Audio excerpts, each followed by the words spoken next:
Now, because of my yes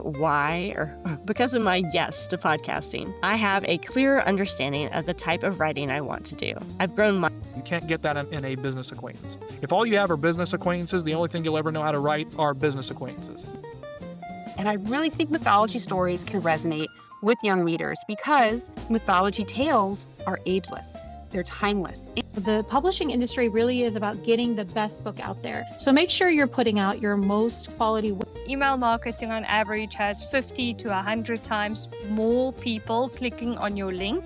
Creativity must lead, and representation makes creativity feel safe. That's the one message that Elaine and I have had a lot of experience with critique groups together, and one critique group that has sort of more. I am Syrone Harvey, and I'm with the Bell Castro Agency, and I